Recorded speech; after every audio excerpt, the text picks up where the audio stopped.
what's going on, Fox fans? If you guys have been following along, we have our, of course, Rival Knockout here.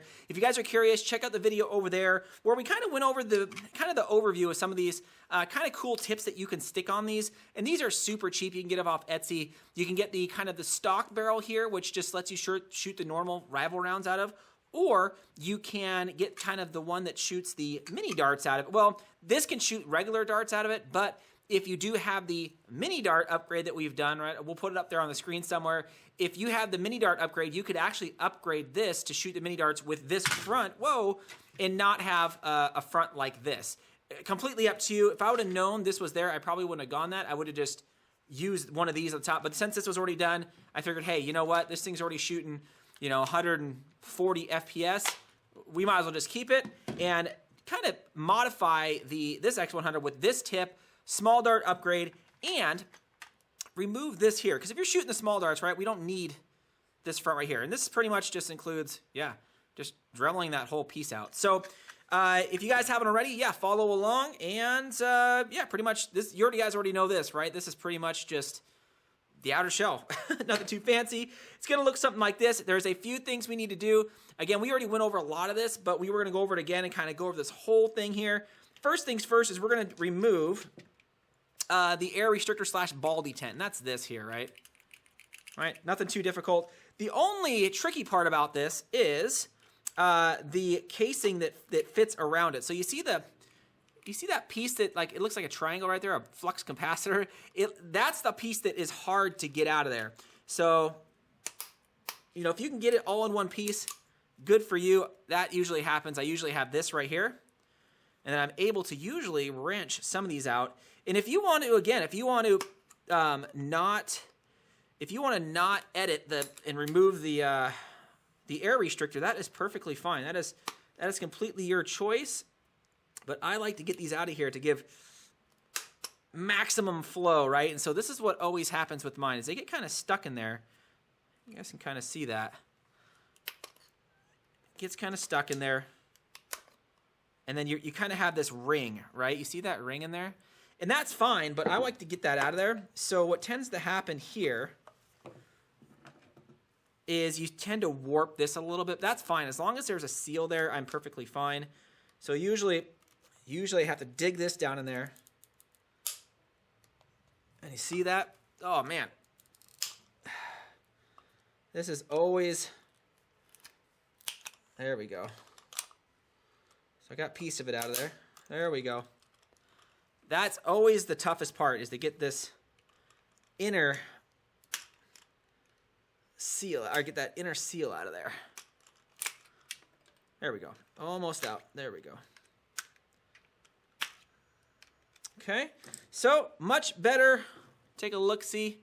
You can see I kind of reamed the outside here, but it's just its appearance, right? It's nothing too fancy or nothing too critical. I do have a little piece right there, but that's fine. Okay, so air restrictor deleted, no problem. That should go right back in the gun. Now we're going to trim this up a little bit, and I'm just going to go right along this line, trim down, and that should hopefully, well, yeah, I was going to say hopefully I'm just going to trim down around, and I'm eventually going to trim this little black piece off right here, and I'm just going to do it, of course, with a regular Dremel. So I'm going to save you the time so you don't have to watch it. So here we go. All right, guys, so I just wanted to show you quickly like what this will look like. So check it out. I mean, you can clean that up a little bit, but yeah, just wanted to kind of show you what it looks like there. I'm going to save you the time and having to watch this from another view, but yeah, that's what it looks like when it's done. I'm going to try and do the other side here real quick to save you guys some time. All right, so I saved you again the time. Now that we have both sides dremeled down, you can get an idea of what this will look like without, right? And I get that it has a pretty big gap down there, but again, I would just, for most people, they would just grind this up. This is just rough. You could put some epoxy or something right here to kind of cover up the hole, but for the most part, right, you're gonna see it like this. So it's gonna look sweet. Maybe I'll do something later on to show you how you can just epoxy that in there.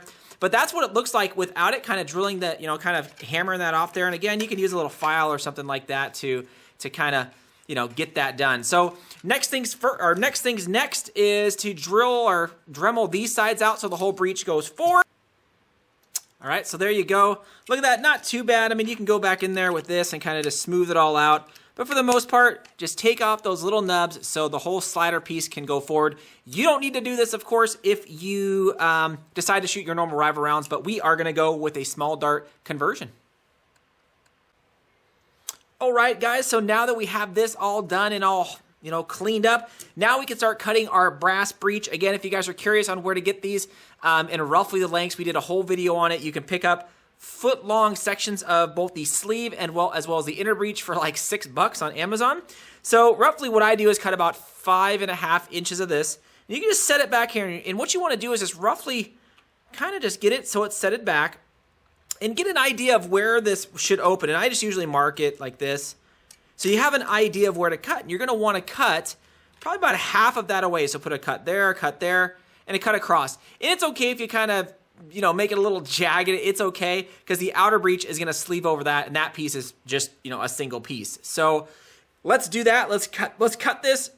And then of course, you're gonna wanna put some, little bit of electrical tape around the back part of this. So when this slides into there, right, it's gonna be kind of right in the center. So let's go ahead and get that done. Let's get that ready to rock and roll.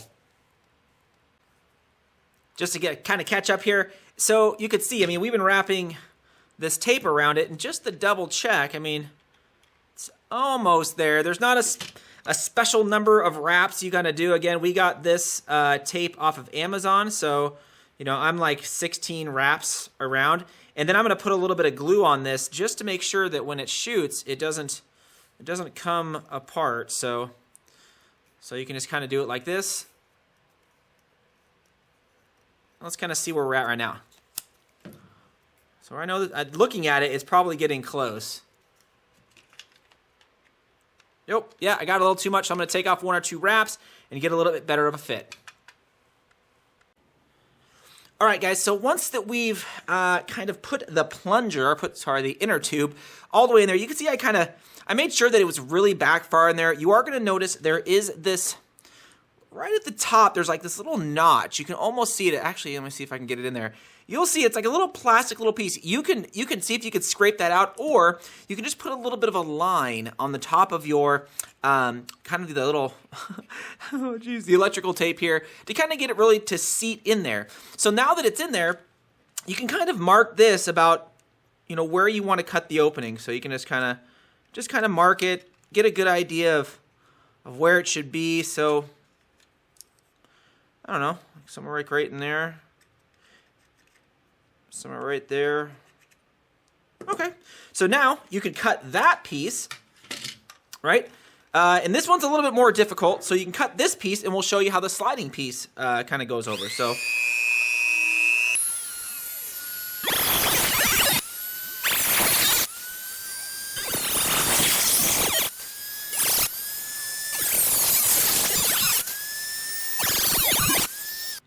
all right, guys, so there you go. I just cut it out. You can see, I mean, you can make it a little bit longer. Make sure you get all these little burrs off the side if you can. Again, if you have like a little bit of a file or something like that, just go over the edges a little bit, and it should be fairly straightforward. See? Something like that. And you can just test it. You can just throw a dart in there and see how it fits, right? Something like that. Okay, looks like it fits well, which is awesome. So next piece is you want to get your sliding piece that goes over the brass breech one right here. So you just kind of look. You can see I got a little burrs right here. So what you want to do over this is just get a file or something to kind of go over it and kind of just work those down a little bit. I always just use kind of the edge of this. You still see it's hitting, and if you kind of look, you can see the edges kind of sticking up here. And if you run your fingernail over it, you can almost feel the little burrs themselves. So you kind of can just, again, I just kind of just go over it with this to kind of get those burrs off the side.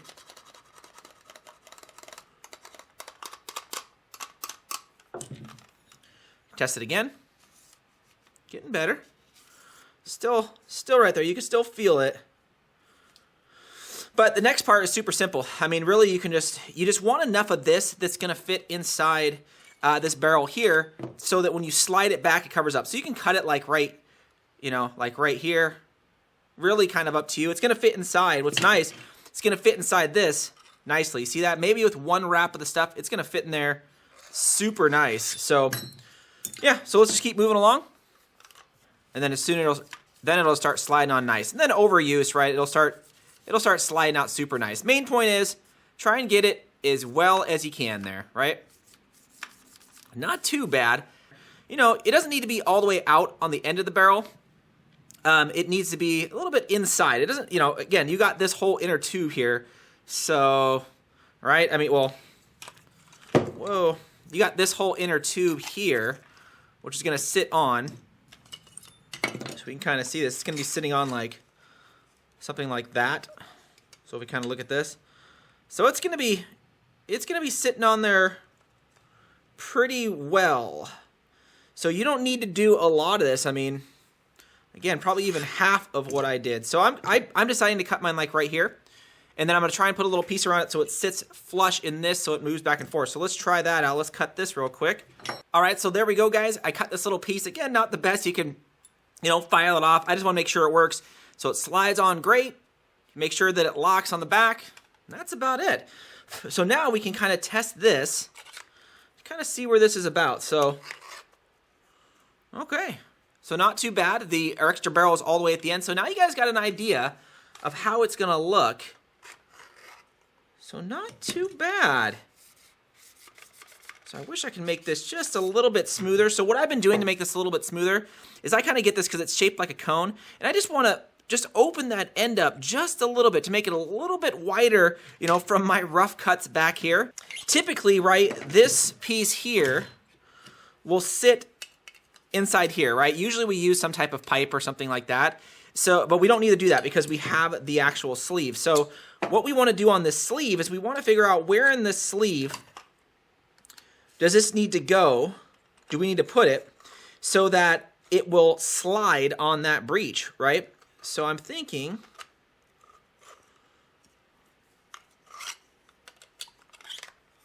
so you kind of can eyeball it, and we're right about there. So with that said, you go right about here. So I don't know how many wraps this is going to take to fit inside this, but I'm guessing like it's pretty tight as is. So I'm guessing it's going to be like one or two wraps at the most.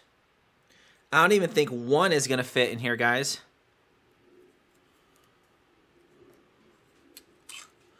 So maybe I'll just throw a little bit of glue on there.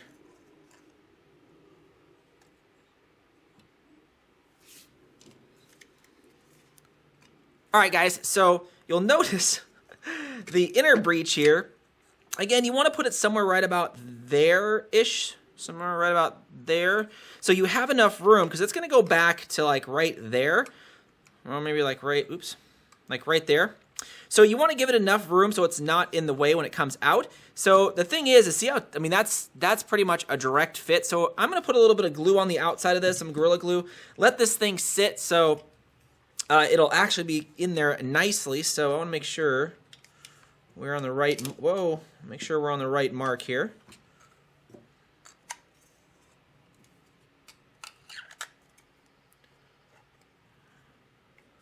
So we need at least, so there you go. That's how much room I need. I'm just going to go ahead and tack this with a little bit of Gorilla Glue here.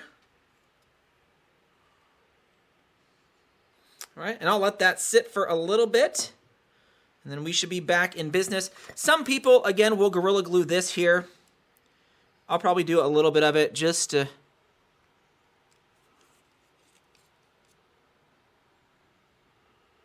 make sure this all sits well and nice together. One of my other guns that I did not Gorilla Glue back here, over time it got loose. So this will ensure a super tight fit, but also a nice airtight fit on the thing. So I'm going to let this sit, and we'll get right back to it here once this is done drying. Down, I finally let the stuff dry. It feels kind of dry, but in essence, I mean, this is still a little bit wet, but this is what we got. So when it's all said and done, it should look something like that. Now, what you're going to notice, of course, is, that is going to pop off of there. So what I'm going to do is actually put a little bit of super glue, Gorilla Glue in there, and just kind of put that down in there so that every time this comes out, this piece, even though it's supposed to slide really well, that piece doesn't go like this, right? It shouldn't, but we're gonna see. I might put a little bit of super glue on there just to see. Typically, if you push this inside here, because again, this is gonna be something like this, right? When this goes forward, it all should slide forward, but you never know, right? This piece is gonna be on here. I don't want this to kind of stick like that and then come out, you know, like that. Even though this all should be one, I'm just gonna put a little bit of super glue on the front of this piece right here, right on the inside, just to make sure this whole thing sticks together. So let's do that really quick. So there we go. I let it sit above some heat. It's only been sitting about 20-ish minutes. I could definitely let that cure a little more, but I really want to get this build done. So, I mean, we have everything, ready to go. Now, all we have to do is put this thing back together, and then maybe again later on put a little bit of epoxy, you know, over the bottom part that we cut here. So let's put this thing back together and kind of see how it goes. Whew. Okay, so after putting the rubber grommet in, sure enough, test fired, and it sounds so much more different as if you don't. So if you ever notice that after you put it back together and you're noticing you're getting like a little bit more louder of a ping and a smack, and you kind of can feel it through your hands, it's probably because you don't have that rubber grommet on top. I'm guessing, again, since the impact comes up, it must do something, and you know, typically the little rubber grommets must absorb some of that impact. Now again, you can see mine doesn't come all the way out, so I gotta pull it, which I don't mind, right? I can put a bigger spring in there later. I'm gonna throw this in, just dart, seal it up, and that thing shoots super hard. I think that looks cool. Again, with kind of the, you know, taking that off there, I get that there's a big gap under there, but maybe we could do something with that later. I might take this piece off. I kind of don't like that little nub right there, so I might cut that off. I don't know. But let me know what you guys think of this. I mean, again, I tried walking you through a whole process. You can see all the little smaller things that I run into, you know, when building these things. But yeah, I mean, it's a good blaster. It's definitely a good blaster now that you can kind of do this small dart mod and get a nice cool tip for it instead of that big black one. Again, you had the option of this if you just wanted to throw this on one for stock and call it good, but I wanted to do a small dart mod and go that route. Anyways, thanks for sitting through this video, guys. I know that was a lot. Thanks again, Fox fans.